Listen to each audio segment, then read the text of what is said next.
Hey, what's going on, guys? It's Amara Abara. And if you're running Facebook ads, you've probably come across the metrics ROAS. So, what is ROAS exactly, right? So, what is this value and when is it good or bad? So, when is the ROAS you're getting from your Facebook ads good or bad? Well, in this video, I'm going to be breaking down this metric called ROAS to explain exactly what it is using two important metrics called break-even point and minimum ROAS. And this is going to help us understand whether the ROAS we're getting is good or bad. Ideally, you want to make sure you know your break-even point and minimum ROAS before you start running any ads at all. Because not doing so would mean you're just going to be groping in the dark and potentially spending money on unprofitable campaigns. So, why is it that for some people they have a 2x ROAS and it's amazing for them, but for you, you could have a 2x ROAS and it will be so unprofitable, very unprofitable for you. So in this video, I'm going to be explaining just that. So let's jump in, shall we? So what exactly is ROAS? The Facebook definition is it's the total return on ad spend from website purchases and is calculated as the website purchase conversion value divided by total amount spent. So obviously this is super complicated. In basic terms, what it means is total revenue divided by total ad spend, right? So this is all you need to focus on. Total revenue divided by total ad spend, where the total revenue is from all the conversions that can be attributed to your Facebook ads through your Facebook pixel, right? So this is what ROAS is. So here's an example of how you can calculate ROAS. Assuming that you're selling protein powder, a hemp protein powder on your e-com store, you've got a selling price of $25. You've sold 10 packs of it and you spent $150 to sell those 10 packs. So your ROAS in this case would be 25 times 10 divided by 150. So you'd have a ROAS of 1.67x. So what does this mean? It means that for every dollar you spend on ads, you make $1.67. But is this good or bad? Right? This is the key question here. Is this good or bad? In order to figure this out, we want to explore break-even point. So this is the metrics that I talked about earlier. This metric will enable us to figure out whether our ROAS of 1.67 is good or bad. So what is break-even point? And in short, BEP. So break-even point is basically your gross profit. So that we're talking about revenue minus COGS. And for those who don't know, COGS is your cost of goods sold. And this refers to the direct costs that can be attributed to selling one product in your store. So in this case, we're talking about the hemp protein powder. So to calculate COGS, what you're looking at is the direct cost related to selling that product. So in this case, it would be your raw materials, for example, your ingredients, the labor attributed to that product, so to creating that product, your packaging, and if you are offering free shipping, you can include shipping in your COGS value. However, if the customer is paying for shipping, then it doesn't make sense for you to include it in your COGS value. Just wanted to shed some light on this. So this is the formula for COGS. So now that we've got COGS covered, we can now calculate our BEP. So in this case, the BEP would be selling price, which is the revenue generated. So selling price minus your COGS. This would give us the break-even point. So going back to our example of the hemp protein powder, we've got a selling price of $25. We've got a COGS of $12. So our break-even point here will be $13. So what does this break-even point of $13 mean? It means that we can spend a maximum of $13 to acquire a customer using our Facebook ads and still remain profitable. So in Facebook, if your CPP, your cost per purchase, goes above $13, it means that that particular campaign or ad set or ad has become unprofitable. So that's what break-even point means. It's the maximum you can spend in order to acquire a customer or in order for you to make a purchase. So using break-even point, we can now work out the other metric that I talked about, which is minimum ROAS. And the formula for minimum ROAS is selling price divided by break-even point. So your minimum ROAS, which is also called break-even ROAS, is the minimum ROAS your campaign needs to deliver for you to stay profitable. So remember we talked about the the break-even point. We talked about the break-even point being the maximum amount you can spend in order to acquire a customer. And then the minimum ROAS is the minimum ROAS your campaign needs to deliver for you to remain profitable. And in order to get this, you're dividing your selling price by your break-even point. So let's have a look at this example over here. So in our example, we talked about the fact that our campaign was delivering a ROAS of 1.67. Now, is this good or bad? So is our campaign actually profitable? So some people might look at this and think, oh yes, this is a good campaign. We need to scale because we're getting back more than we're spending, right? We're spending $1 and we're getting back $1.67. So some people might think, oh, we're making a profit of 67 cents. Hallelujah. Let's scale this to the roof. But that could be a very bad idea. And I'm going to jump into that and show you why. So looking at this, we've got a selling price of $25. We've got, we've sold 10 packs.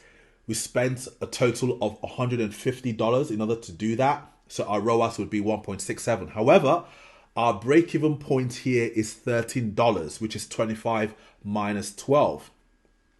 So in that case, our minimum ROAS is 25 divided by $13, which is 1.92, right? So looking at this, our minimum ROAS is actually greater than the ROAS our campaign's delivering, right? So things don't really bode that well for this particular campaign. So our minimum ROAS here is 1.92 and it's greater than our ROAS that our campaign's delivering. And this is not what we want. We want it to be the other way around.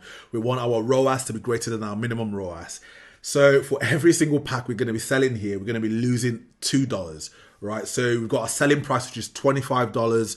We've got the cost per purchase, so the cost per acquisition, or the CPP, the cost per purchase on Facebook, which is $15. So every time we sell something we sell this pack on Facebook, it costs us $15 to do so.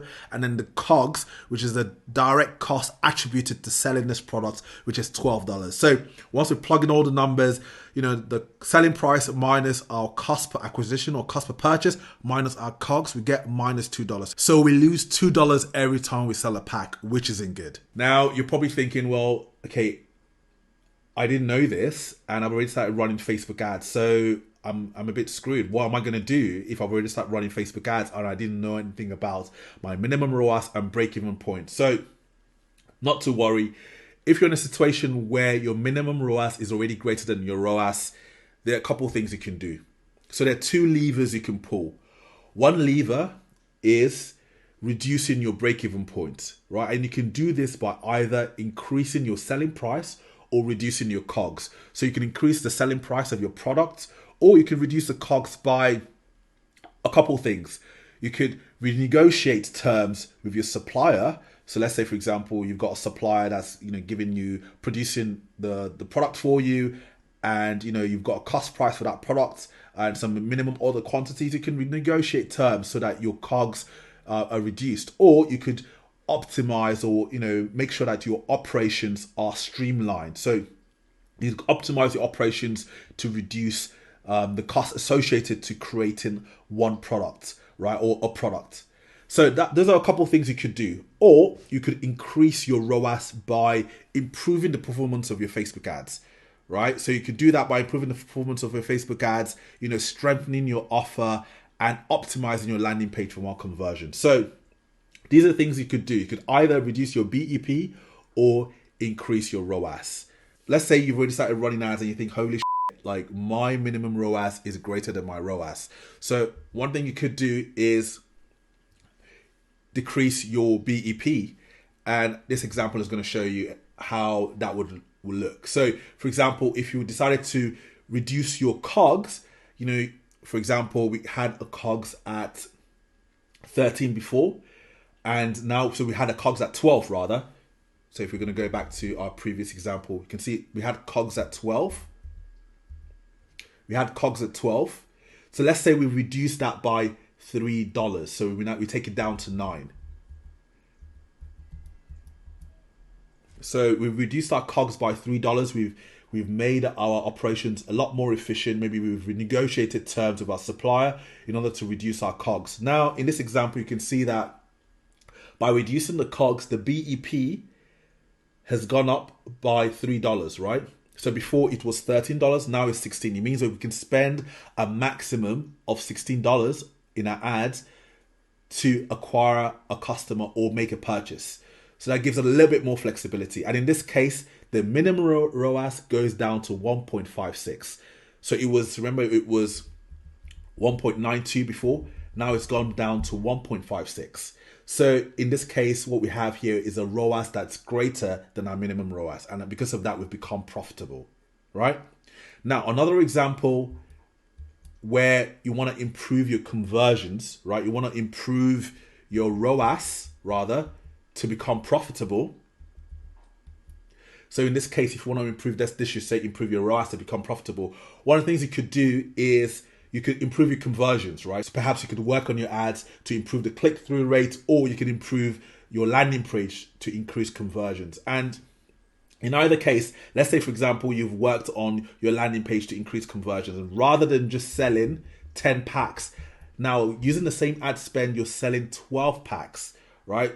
So in that case, your ROAS would be 2 rather than 1.67, right? You see, now your ROAS is now greater than your minimum ROAS. The minimum ROAS stays the same, but your ROAS has now gone over your minimum ROAS. And in this case, you are now profitable.